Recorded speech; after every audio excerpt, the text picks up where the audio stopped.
My name is Heather Taylor. I'm the communications director for the Citizens Campaign. I'm the one who emailed you nonstop, inviting you to this event. I organized it, and I really thank you all for coming out on hopefully what will prove to be a gorgeous day later this afternoon.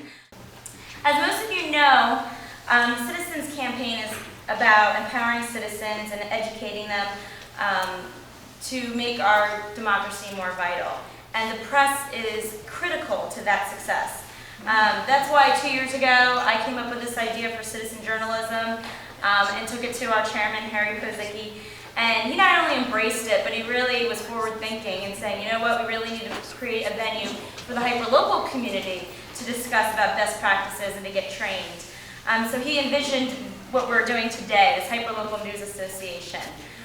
We like to say at the Citizens Campaign, you don't need to be an elected official to get things done, but you do need to be informed, which is why we are trying to give you information on how to report local news. If our citizens are going to be successful when they go out to their towns, they need to know how is their town spending money. They need to know how are these decisions being made. How are we going to eliminate waste and inefficiency if no one's reporting what's happening? And that's where the citizen journalist and the reporter from this room come in. And to tell you a little bit more about what we've been doing on empowering citizens and cutting waste, I would like Harry Pozycki to come up and give you an update of what we've been up to. Thank you very much, Heather. Thank you for the introduction. And I want to publicly thank Heather for her wisdom and insight in bringing about our initiative in citizen journalism and helping us to get to the point where we are today. I know that all of you wouldn't be here unless you had a call from the friendly voice of Heather Taylor.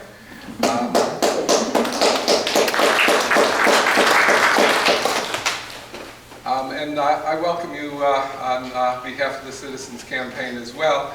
As Heather said, I'll take a moment to familiarize you with something that is relevant to today's session on municipal budgets, especially in view of the 2% cap that now exists. The Citizens Campaign some time ago began to develop with citizens in the field and then with the assistance of its Law and Policy Task Force headed up by former Supreme Court Justice Gary Stein, a number of items which citizens could use in their own towns and school districts to cut waste and be able to control property taxes.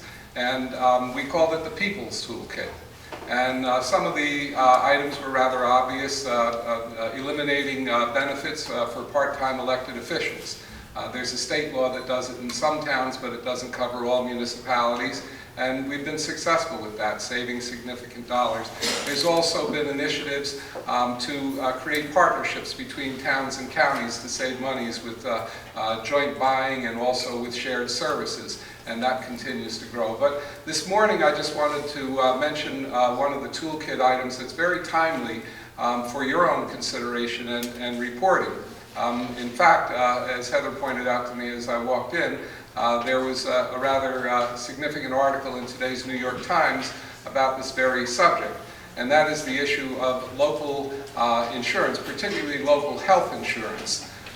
This is the health insurance that's purchased by towns to cover school district employees and town employees and county employees.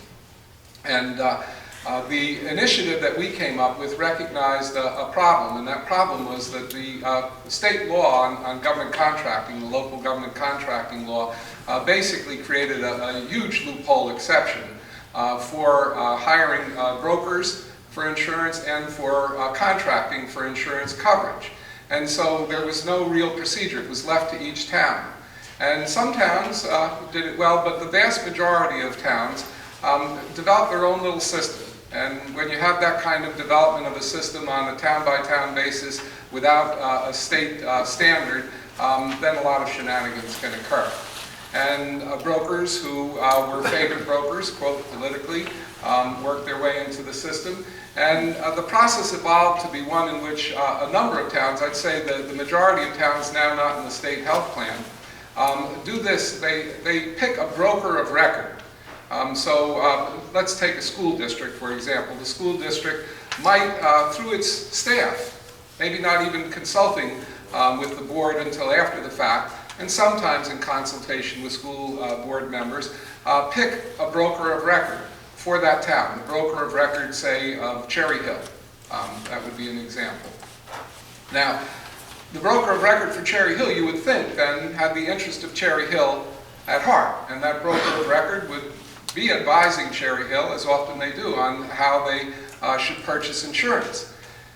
The fly in the ointment is the conflict in which the broker of record, although chosen by Cherry Hill to inform it and to help it purchase health insurance, is being paid by the health insurance company through commissions, through fees and bonuses, often undisclosed in the vast majority of the cases.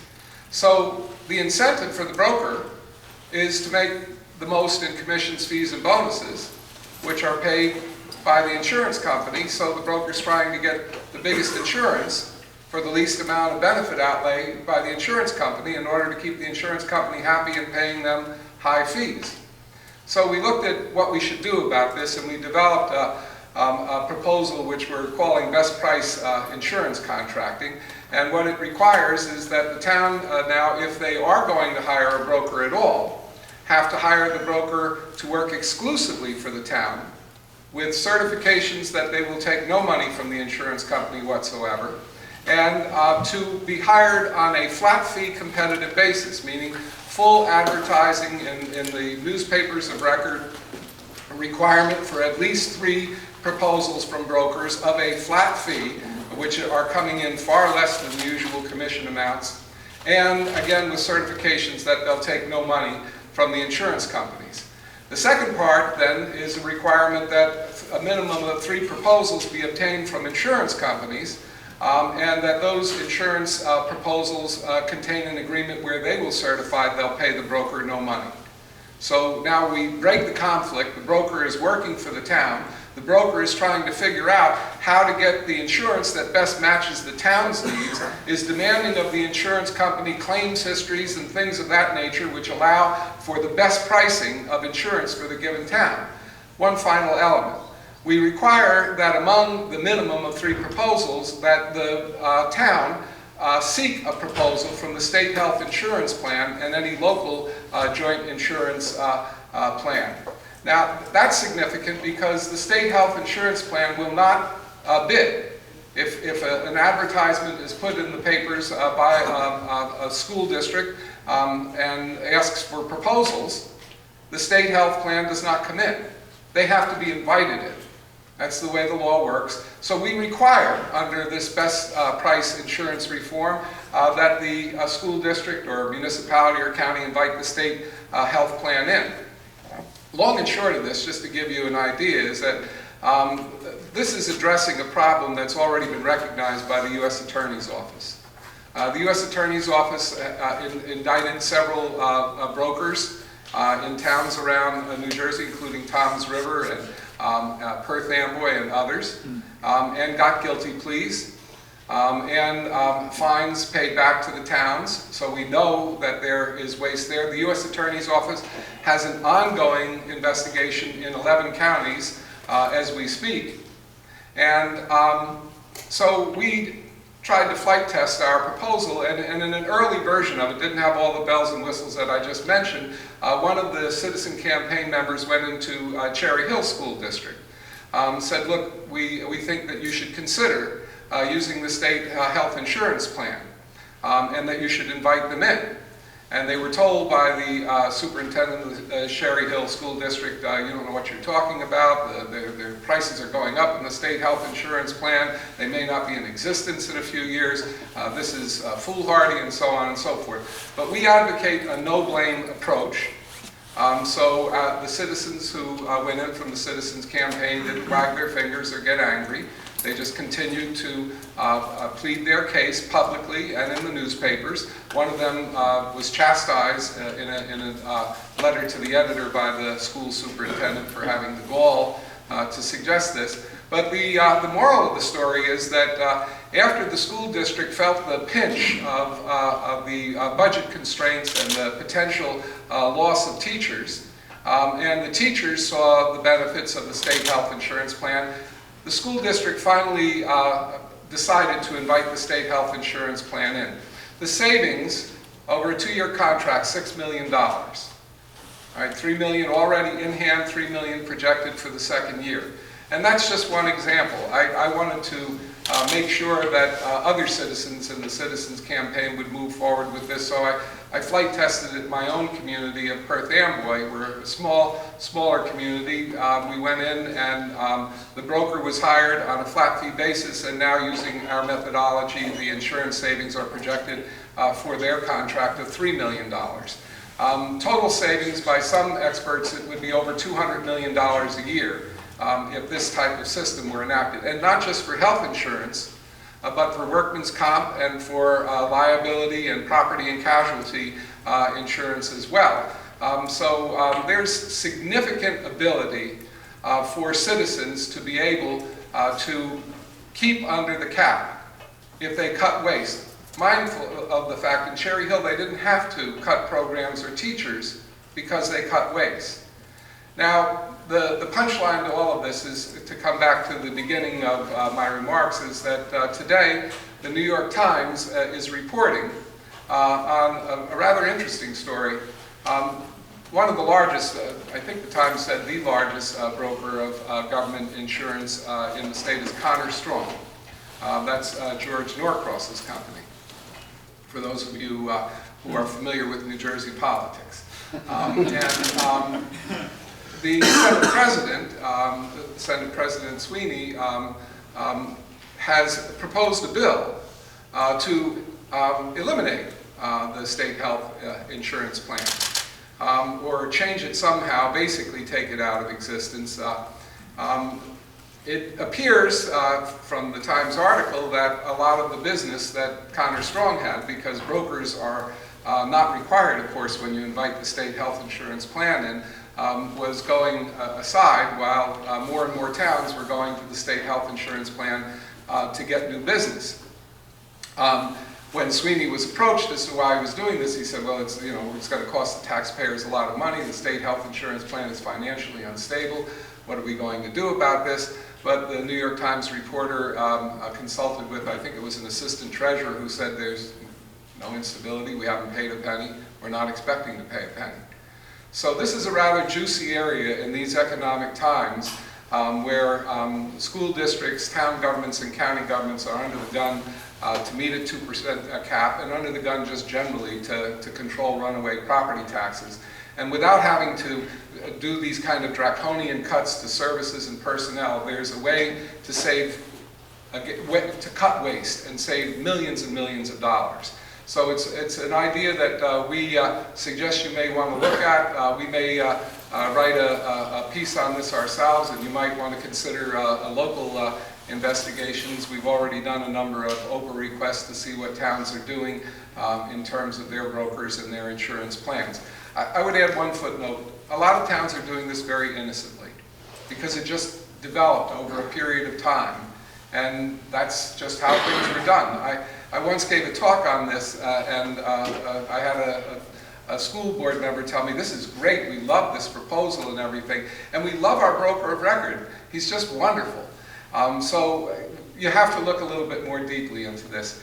But I just thought I'd whet your appetite on one of the people's toolkit items. There's another toolkit item that we worked on before that has now blossomed due to the efforts of our next speaker. Our keynote speaker, in fact, and we were looking at having what was initially called Sunshine Online to disclose the costs of the 5 most expensive employees in each department of a municipality or school district, and some other budget costs, just to give people a chance to maybe compare. But this fellow who's about to speak next said, no, that's not enough. We have to take it further. He's a wonderkind of government budgets, as well as of investigative news reporting. This is a man with great experience. He basically led the staff efforts to create 2 state budgets in the 90s and head up Governor Christie Whitman's Economic Master Plan Commission. He is a veteran reporter. I was at a news conference with him not long ago where he and Michael Aaron were debating over who was the longest standing State House reporter. He's written for a number of papers, was the president and editor of New Jersey Reporter, a magazine that did in-depth investigative reporting, and writes even today for New Jersey Spotlight and does feature pieces in the Star Ledger. He created the Independence Center and brought together some other wonder kinds of brilliant people who understood investigative analysis. And one of the primary purposes of the Independence Center is to make government information more available to citizens.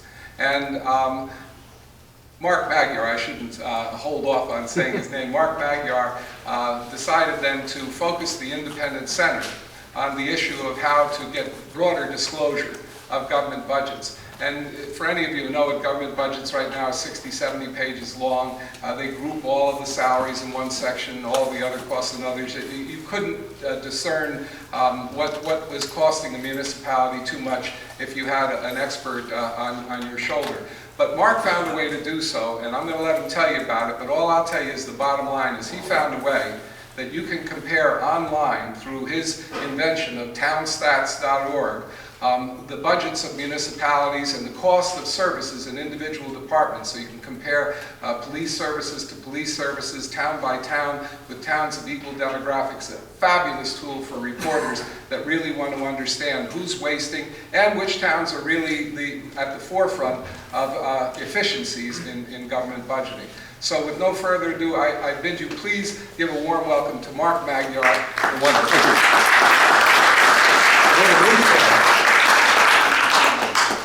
This will be very hard to follow up here. Before I do anything else, I would like to. I'm the policy guy. I would like to introduce our techie wonderkins, Mike Federico and Charlie McCormick, who really put Town Stats together.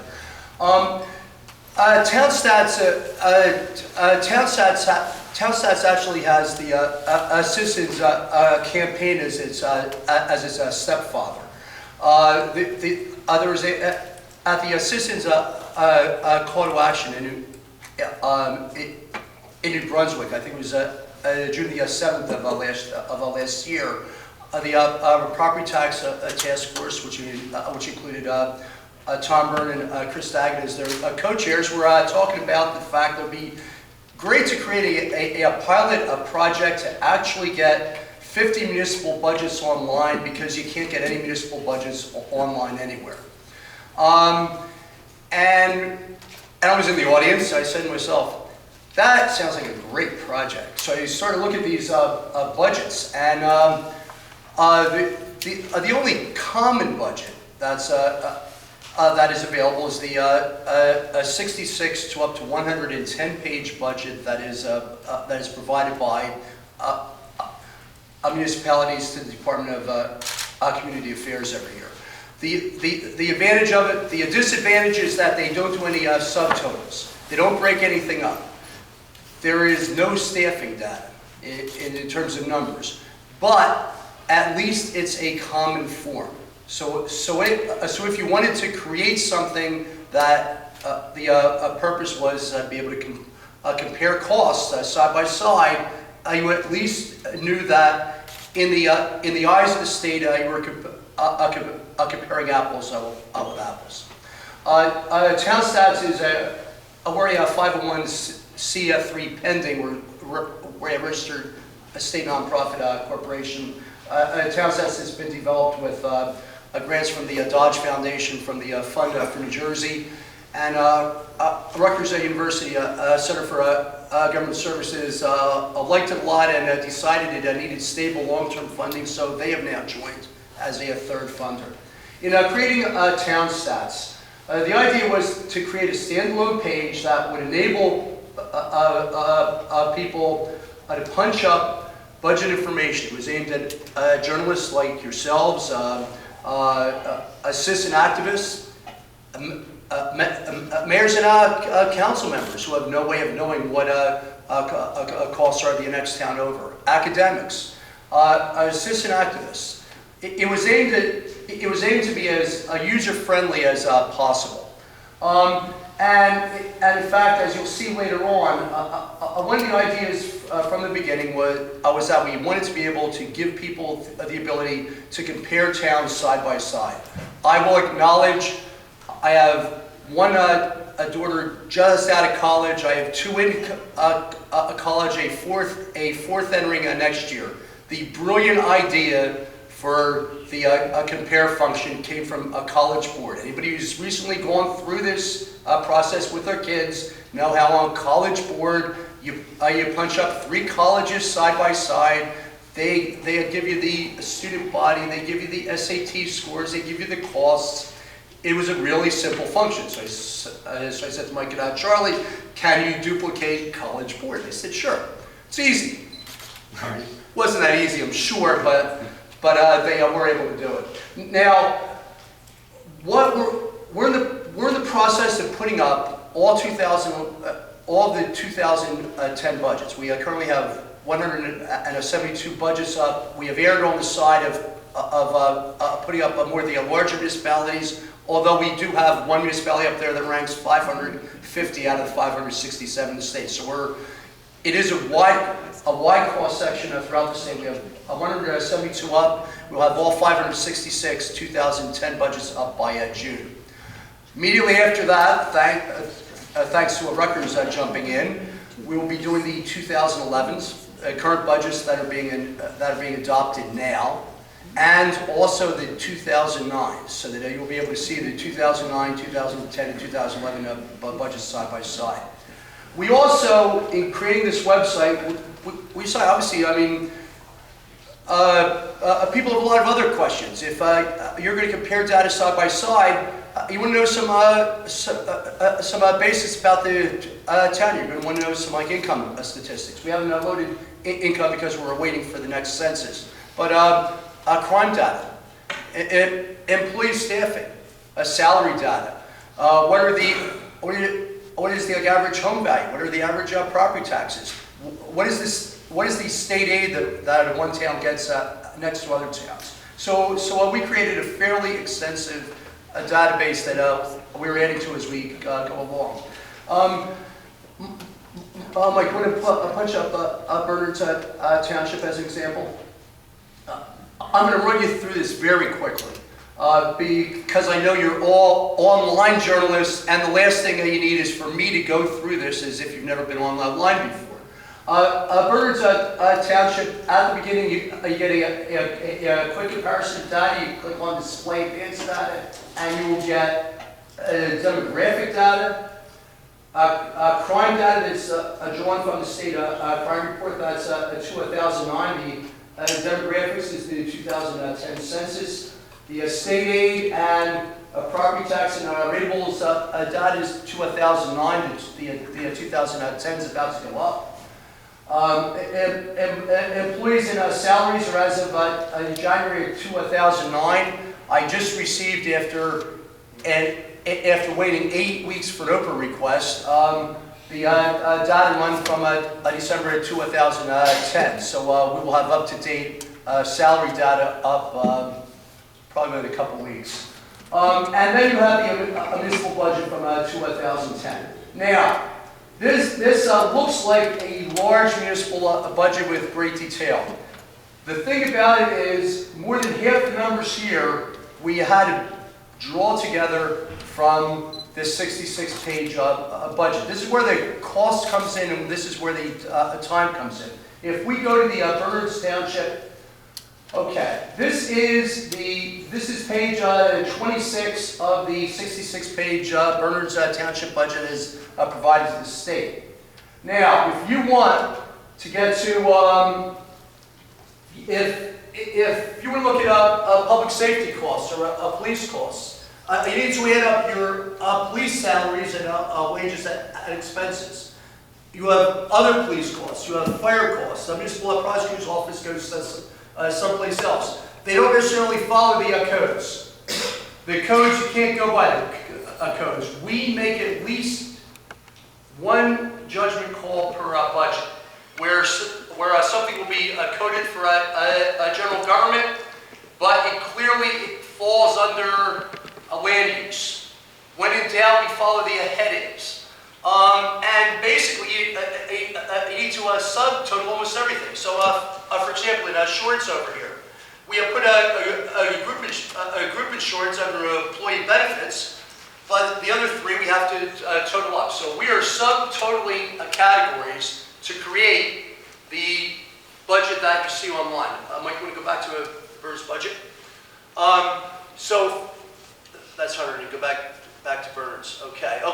So for example, this budget over here, the public works budget might include 6 or 8 numbers in it, or 10 numbers. So half of the categories in here are our categorizations. Now, we developed these with some of the top academic experts in the state and with municipal officials.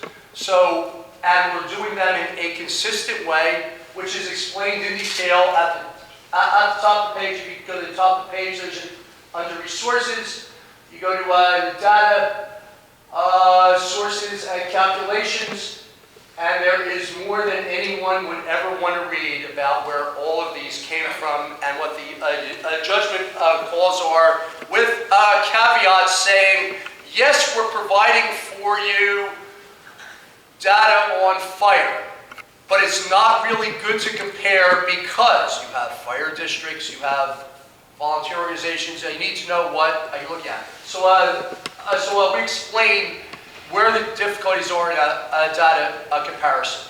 Now, if we go to, you can compare with previous years. Mike, click compare with previous years.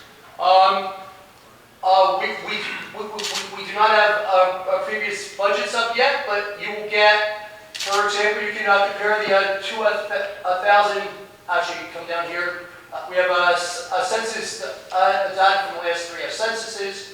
We use 2000 and 2005 as our main comparison years for like all data. So you have the 2000 2005 crime data.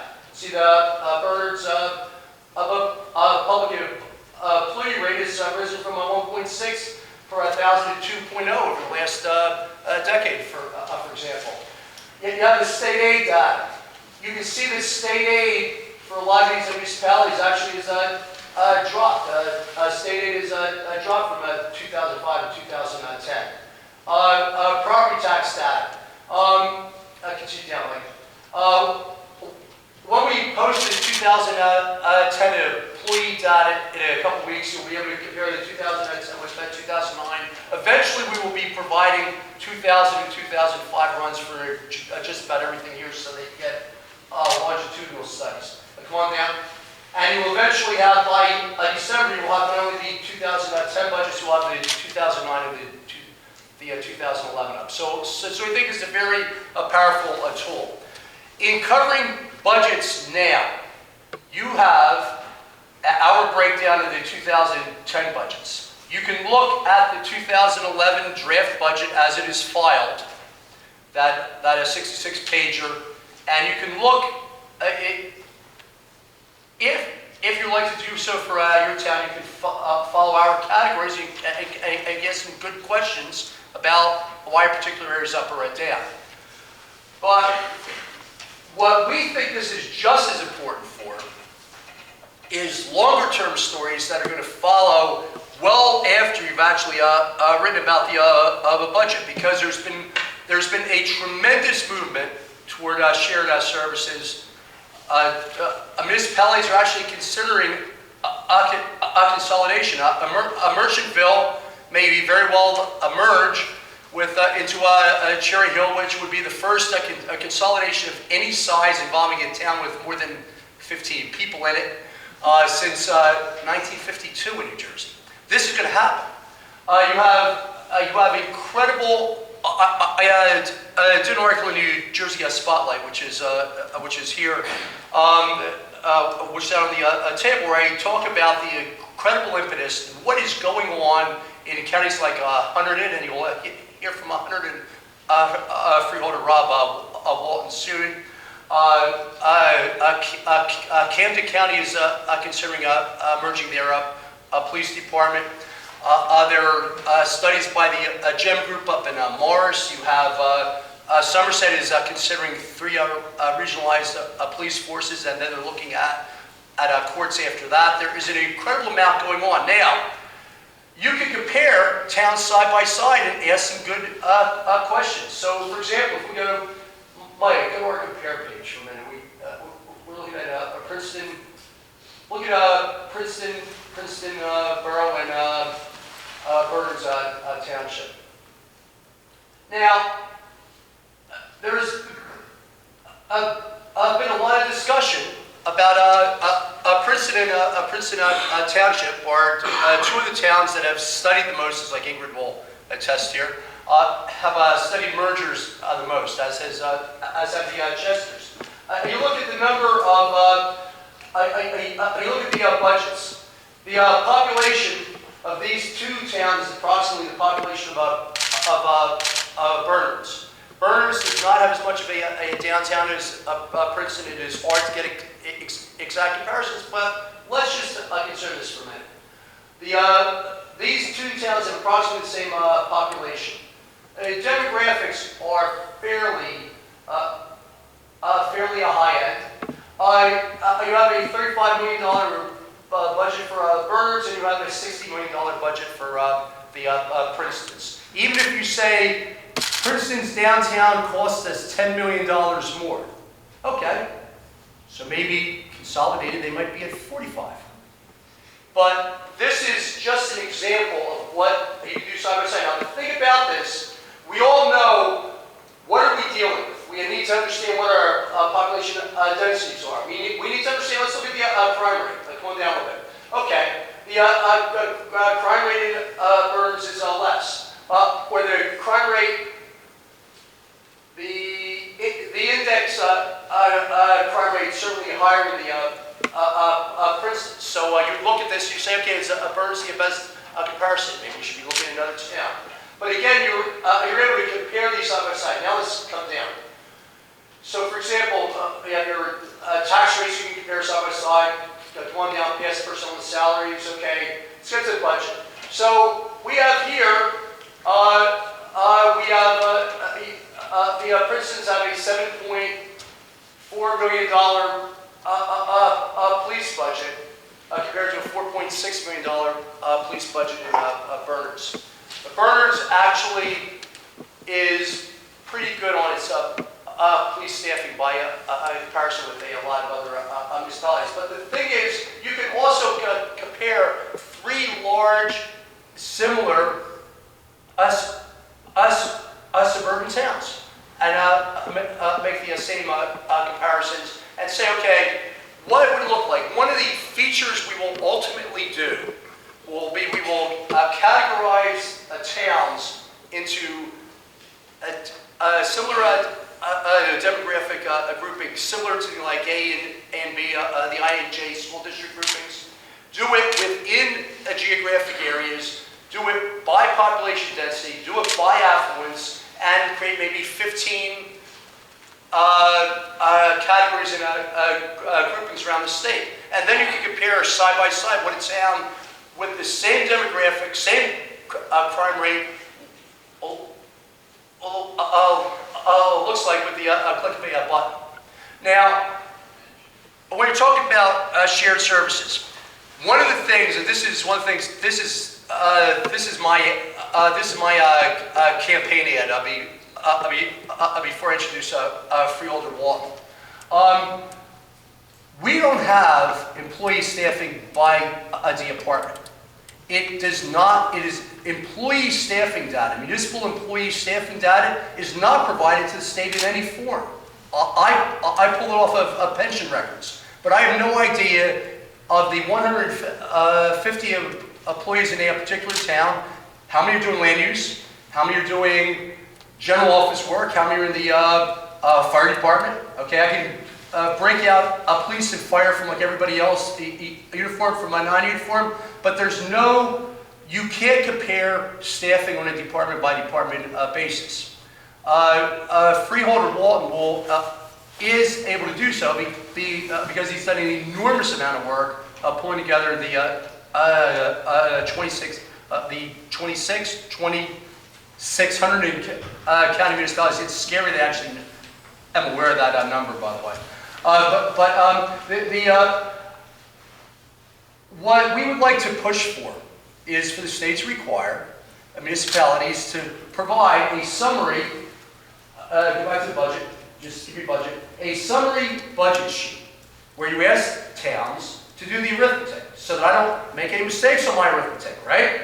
We're like adding this up. Let towns say, okay, this is my solid waste, this is my public works, this is my land use, and this is the budget number, this is the salary number, and this are the number of staffers, the number of FTEs doing the work. So we can look side by side at these numbers.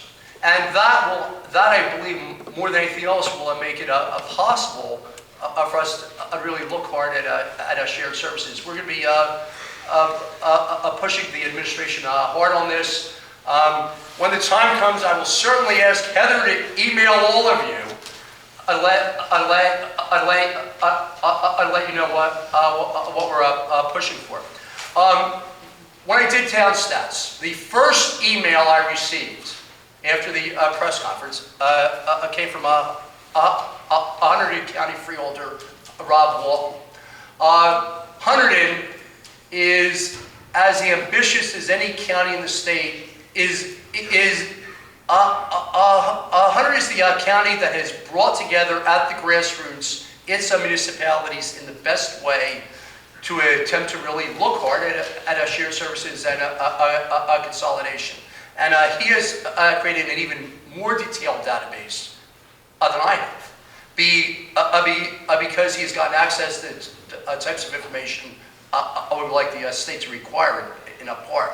I would like to have him show you his database as well, for Freeholder Walton. And like also, bear in mind that there's a major database coming in Camden County.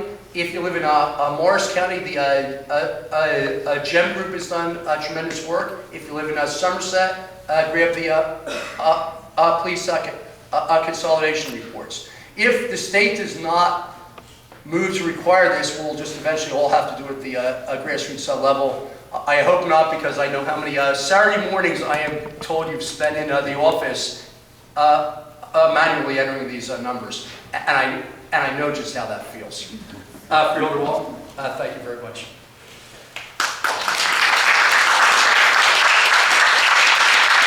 Good morning, everyone. Actually, it's good afternoon at this point, but thank you, Mark, for inviting me to speak today, and I will try to be brief. If you can pull up the Hunterdon County Freeholder Board site, this was our portal into our database. What started all of this was we had one of our committee members in one of our townships asked the county to do a study on police, fire, rescue, and schools, advocating that all of this should be done at the county level and not at the municipal level. And that was joined by a member of Frenchtown who asked us to do the same. Why don't you hold there for a second? No. So we took that and said, why don't we look at the whole darn thing and look at just what are we spending at the local level for all of government functions and all of government services, and figure out what is the most economic way to provide these services so that we can reduce the tax burden for our residents. And so we started with a number of seminars, and I started collecting 2010 budgets. And one of the things that we put most of this on this website, and if you scroll down, you will find, there it is. We have two things under existing governance in Hunterdon. One is county shared service opportunities, and that is a list of all the items that the county has that municipalities can use for their benefit, from track hose to projectors to laptops. And then, of course, on top of that is our comparative analysis, our municipal database. So you want to click on that, because you have it open under Excel already, correct? What I was able to do is collect from the CFOs, the auditors of our 26 towns, all of their municipal budgets, and also all of the salary ordinances for all of the municipalities. And as Mark said, I spent some Saturday mornings in my home office inputting myself the data from all of these municipalities. Why don't you scroll down a little bit? Let's focus on Hampton. That was where I was mayor for 7 years before becoming a freeholder. Keep going down. Oh, okay. These are, if you look to the left, those are the budget categories and numbers from budgets. And so I, by hand, town by town, put in those numbers individually and keep going down. And as you, this is the revenue side, and as you get to the bottom of this section, and as you get through the last page on a budget, there you go. This is the summary sheet of most municipal budgets. So this is how I made sure that I got the numbers right. I compared the summary of section A, B, C, D, so forth, to what was on the budgets, and made sure that they were correct. I found 3 budgets that had mathematical errors. They assured me they were typos. I'll accept their explanation as typos, not math errors. But suffice to say that sometimes the CFOs get it wrong. Then, of course, we do the same thing on the spending side. If you go down, you'll find those are the different spending categories by number, and it goes all the way to the summary sheet at the end, which I used to make sure that I was getting the numbers correct. Now, to anybody who doesn't look at this, or who isn't burdened to have to look at this stuff, this is all Greek, and it doesn't have much meaning, and certainly anybody who wants to know how their municipality is spending their money, this isn't going to be much of a help.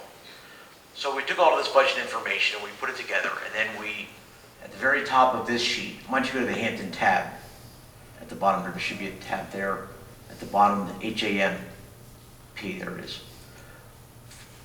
From that input sheet, we collected the summary information for the major spending categories, and that's what you see there in the yellow.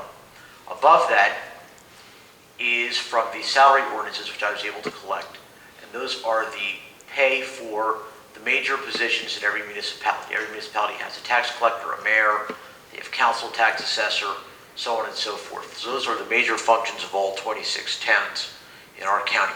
Now, Hunterdon County, as Gary mentioned, has 26 municipalities. We have a population of just under 130,000. So we are a very small county, very small towns, certainly in comparison to New Brunswick or Princeton or to Trenton or to Newark. So we don't have a whole lot of personnel. So most of these job titles, or often a lot of these job titles, are shared. But those are the major spending categories. If you go to the very first tab, the main tab, this is the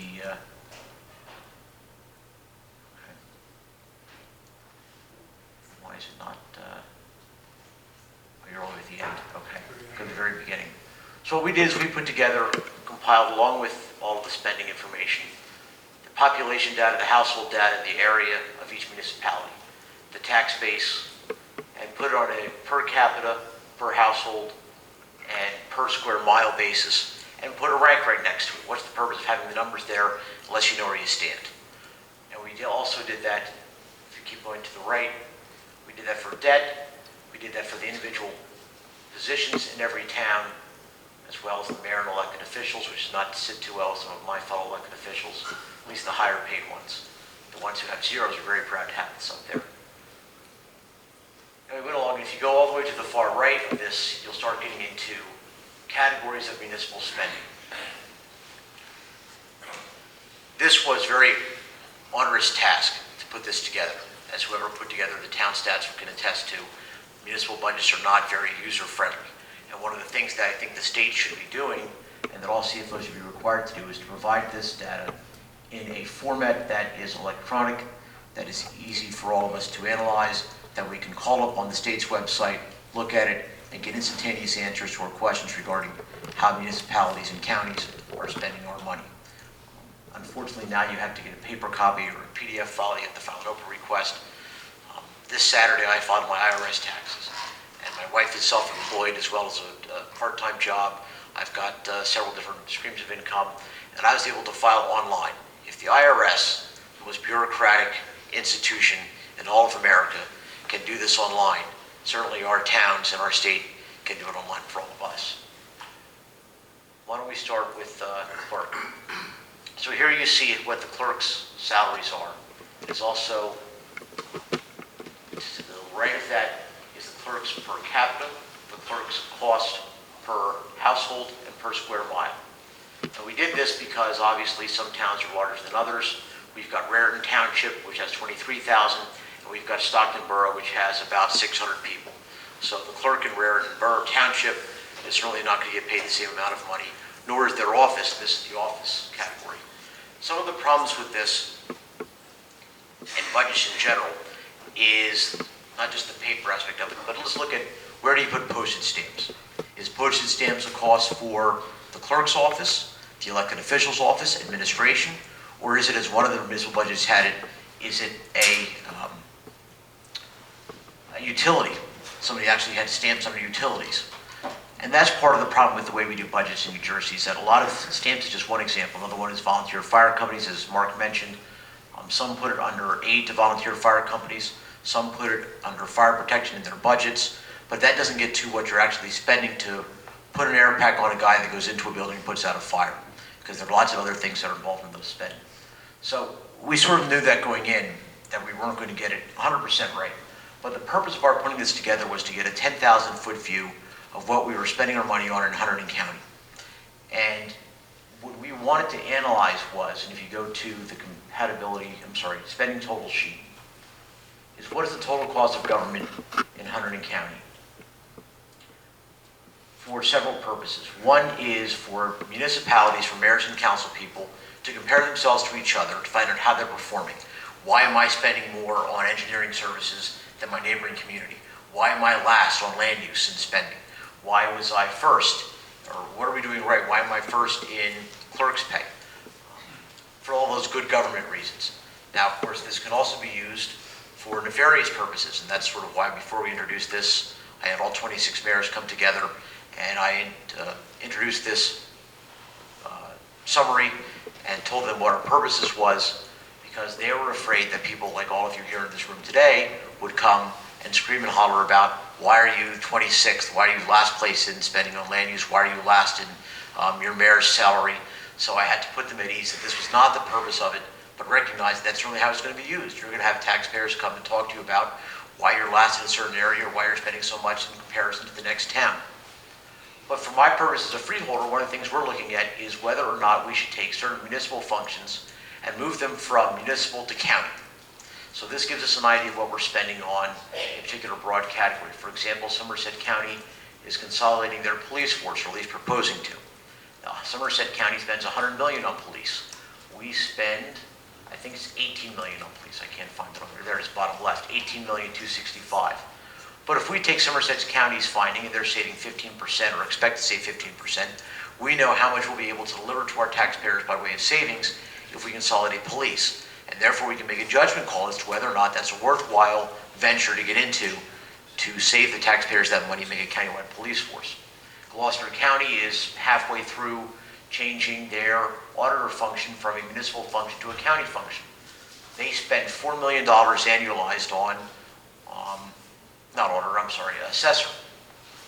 So in Hunterdon County, how much are we spending on assessment? We're spending, I think, $1.8 million. There is tax assessment administration, $1.2 million. That's in 1 year. If you add up into that from time to time the cost of doing a complete reevaluation, our annualized cost is about $2 million. Cut that in half, we could save the taxpayers $100 million. So that was the purpose of our putting this together. The other issue that we wanted to look at was consolidation. And one of the things that having this information at the fingertips of good government advocates, at the fingertips of freeholders, at the fingertips of mayors and council members, is they can look at those budgets and make some generalizations, some questions and answers about what the cost would be or what the savings would be if they were to consolidate two towns. So if you go back to the main page and you take the 2000, let's take the clerk's office, I'll go to the left a little bit, and let's take Hampton and Glen Gardner. They have the benefit of being close to each other on the sheet as well as close to each other in geographic area, and it's my town so I can pick up myself. If we were to do away with Hampton and Glen Gardner as municipalities, consolidate them into one town, and you could, instead of the combined cost for the clerk's office of $130,000, $120,000, it might only be $90,000. Now, $30,000 isn't much in Newark or in Camden, but $30,000 in Hampton is 2 tax points. So is it worth that savings for Hampton and Lake Garter to combine? That's a judgment call, but now you have a way to actually put some numbers to some of these questions that all of us pose about different functions consolidating. If we were to do a regional DPW, we could go to the DPW section here and look at what the spending would be.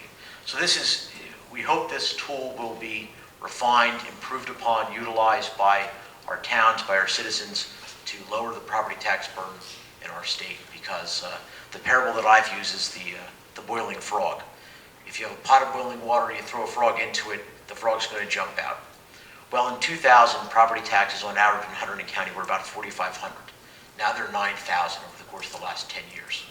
If someone woke up in 2000 and their property tax bill was not $4,500 but $9,000, they would scream and holler and run to Borough Hall and demand a refund. But like the frog that sits in a nice cool pot of water, if you bring it to a slow boil, the frog doesn't realize it's being cooked.